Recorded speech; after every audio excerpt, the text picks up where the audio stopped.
सभी का आज की इस बेहद खास कार्यक्रम में दिल की गहराई से स्वागत करता हूँ। आज का यह मंच सिर्फ अभिनय का नहीं बल्कि हमारी भावनाओं, हमारे विचारों और हमारी संस्कृति को आप तक पहुँचाने का एक जरिया है। बतौर एंकर और आपके इस नाटक के सूत्रधार के रूप में आज मुझे बेहद खुशी हो रही है कि हमें इस मंच पर अपनी कला को प्रस्तुत करने का मौका मिला है।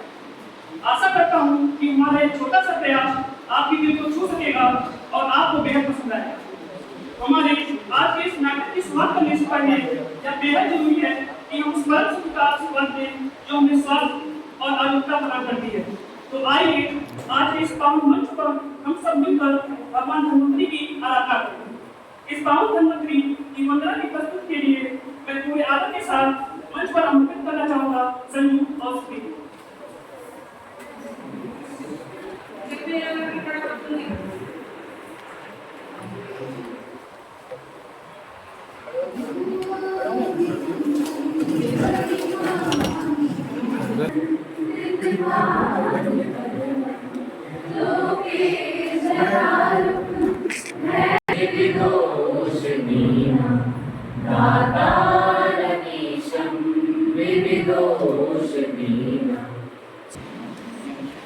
बीमारियों का बाजार गर्म है और सेहत भी हमारी सस्ती है।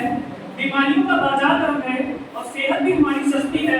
आज मर्दी की नादानी पर हंसने वाली यह पूरी बस्ती है।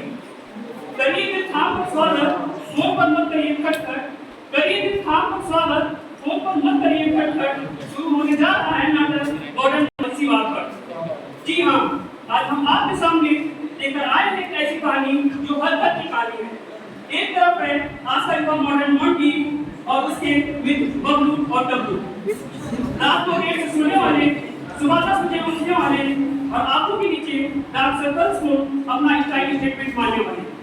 और दूसरी तरफ है साक्षात आयुर्वेद के महान ज्ञाता अष्टांग हृदय के रचयिता ऋषि भारकर।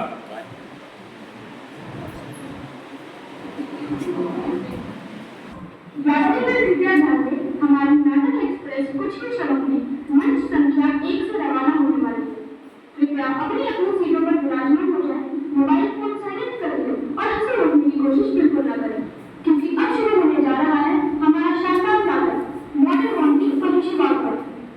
सोचिए क्या होगा जब 21वीं सदी के इस मोंटी की दिनचर्या सुधारने खुद ऋषि भारकर इस धरती पर उतर आएंगे।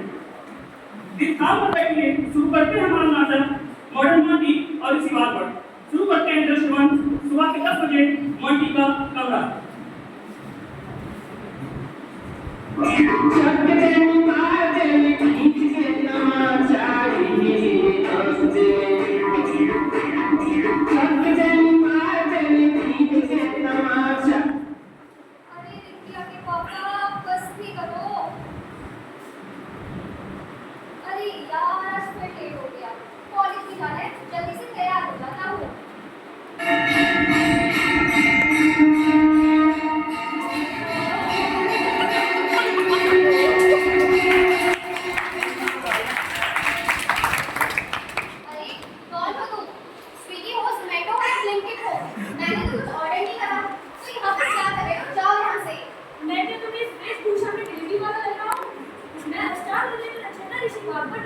तुम्हारी दिनचर्या देखकर मेरे मित्र आचार्य सुश्रुत तथा आचार्य चरक दोनों कंफ्यूज हो गए, इसलिए मुझे स्वयं आना पड़ा। ओह, अष्टांग के लिए ओजी ऑफर, एक सेल्फी मिलेगी क्या?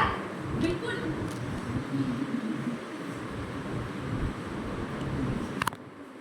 सीजीस। वैसे मैं तो भी सो रहा था, आपको यहाँ पर आना क्यों हुआ? यही तो समस्या है बस, तुम कब सो रहे हो जब तुम्हें जागना चाहिए। सुनो, स्वस्थ जीवन के लिए और लंबी आयु के लिए तुम्हें ब्रह्म मुहूर्त में उठना चाहिए, जो कि सूर्य उदय से 1.5 घंटा पहले होता है। और तुम तो तब उठ रहे हो जब वो चली गई। कौन चली गई? तुम्हारी पहली क्लास की अटेंडेंस। अरे हाँ यार, फर्स्ट क्लास की अटेंडेंस तो गई। अब तो लगता है सेकंड क्लास से एंट्री लेनी पड़ेगी। पहले ब्रश कर लेता हूँ।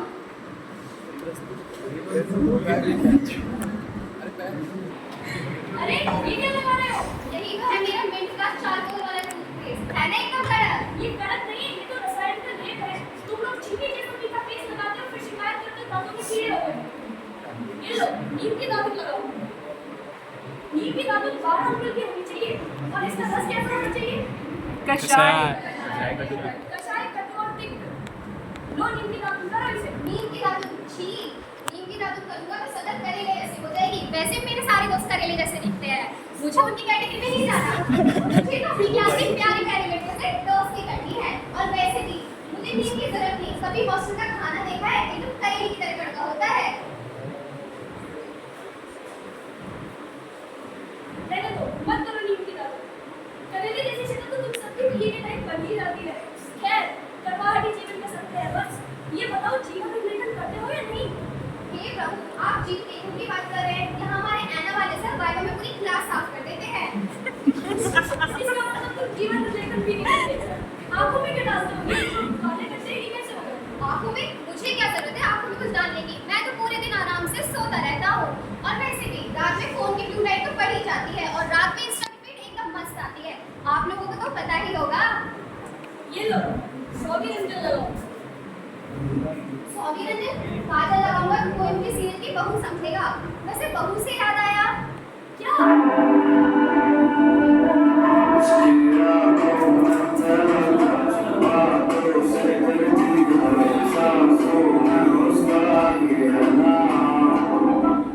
लेकिन एक मिनट, चेहरे का तो ठीक है, लेकिन बॉडी का क्या? उसके लिए तो जिम जाना पड़ता है। ये देखो मेरे मसल्स, है ना प्रोटीशियन का कमाल।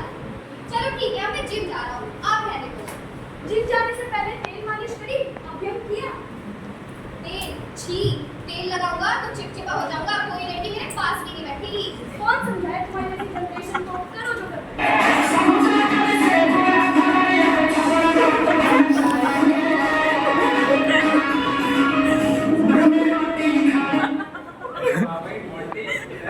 हाँ मतलब बस आ रहा हूँ, 5 मिनट ही मिल गए थे, 2 मिनट तो। आ गया भाई।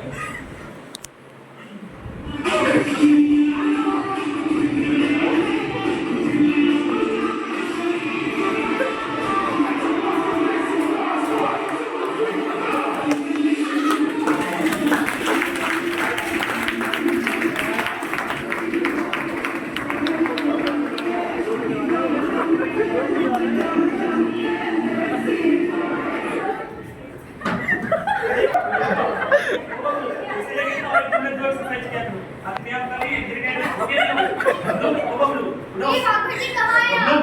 मुझे आपकी सहायता चाहिए।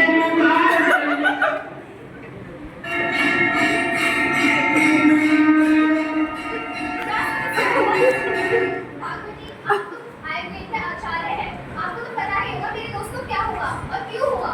ये परिणाम है आयुर्वेद के नियम ना पालन करने का। मैंने कहा है कि व्यायाम अर्धशक्ति यानी आधी शक्ति से करना चाहिए। वसंत ऋतु में और शीत ऋतु में आधी शक्ति से, अन्य ऋतु में तो उससे भी कम। प्रोटीन पाउडर खा के खूब की बॉडी बनाते हो, फिर बबलू की तरह गिर जाते हो। इसको यहाँ से लेके जाओ।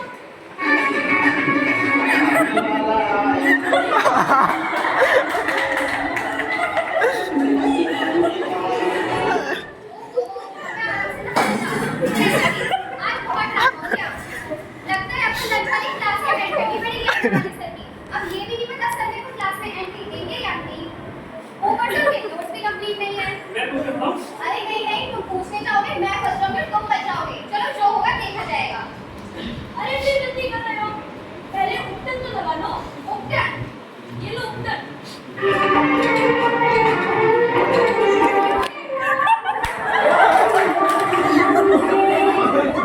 उपटन लगाओगे तो चेहरे पर चमक आएगी और ये जो हरकत है ना, ये सारी छूट जाएगी। बताओगे कैसे शुरू करेंगे? वो ये गाना बताएगा।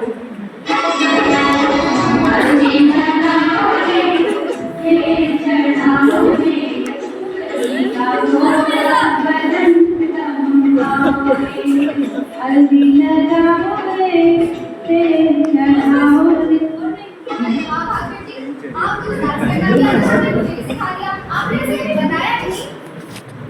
ये तो बस मैं भावनाओं में थोड़ा इधर-उधर निकल जाता हूँ। वैसे क्या बात चल रही थी? स्नान। स्नान करते वक्त गर्दन से हमेशा नीचे गर्म पानी या गुनगुना पानी यूज करें और गर्दन से ऊपर शीत जल यानी कोल्ड वाटर यूज करें। इससे आंखों और बालों में दोनों में ताकत बनी रहेगी। ओह, तभी मैं सोचूं मेरे बाल इतने क्यों झड़ रहे हैं और मैं 22 का होते हुए भी हिमांशु की तरह 32 का दिख रहा हूं। खैर वैसे भाभी जी, आपकी दिनचर्या है तो कमाल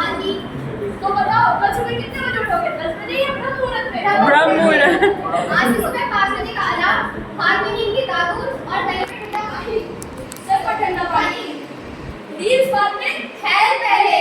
तो दीदी और सजोल, क्या तीसरी बाबर की घटना करने वाली दिनचर्या? सच सच बताइएगा, आज मोंटी को देखकर क्या आपको अपनी याद नहीं आई? हम सब भी तो कहीं ना कहीं आज से मोंटी की बन चुके हैं। रात को 12 बजे तक रील्स स्क्रॉल करना, सुबह सूरज देव के सिर पर कांटा करने के बाद सोकर उठना और फिर कैंसर वाले टूथपेस्ट से दांत काटकर सोचना कि आहा हम कितने हाइजीनिक हैं। ये जाकर हम एक तो छोटी सेक को बदल लेते हैं, लेकिन आयुर्वेद की उस बात को भूल जाते हैं कि कसरत हमेशा अपनी आदि शक्ति से करना चाहिए। हम महंगे से महंगे शैम्पू खरीद जाते हैं, लेकिन नहाते समय हल्के हुए गर्म पानी को सिर पर डाल लेते हैं और फिर सोचते हैं कि बात होने से पहले क्यों उठना है। इसी बात पर ने आज हमें सिर्फ मोंटी के जरिए डांटा ही नहीं है, बल्कि एक बहुत बड़ा लाइफ दिया है। आयुर्वेद कोई पुरानी या पिछली बात नहीं है, बल्कि आज की इस भागदौड़ भरी जिंदगी को सही ढंग से जीने का मॉडर्न तरीका है। तो दोस्तों, अंत में मैं कुछ पंक्तियों के साथ अपनी वाणी को विराम देना चाहता हूँ। इस वीक की ब्लू लाइट को अब थोड़ा धीमा कीजिए, इस वीक की ब्लू लाइट को अब थोड़ा धीमा कीजिए। कल सुबह ब्रह्म मुहूर्त में उठने का एक छोटा सवाल कीजिए। ये पिज्जा, बर्गर और लेट नाइट पार्टी की रील तो चलती रहेगी। ये pizza, burger, late night party की रील तो चलती रहेगी, और थोड़ा आयुर्वेद अपनाइए, सेहत बनाइए और डॉक्टर के भाई बहनों खर्चे बनाइए। जय हिंद, जय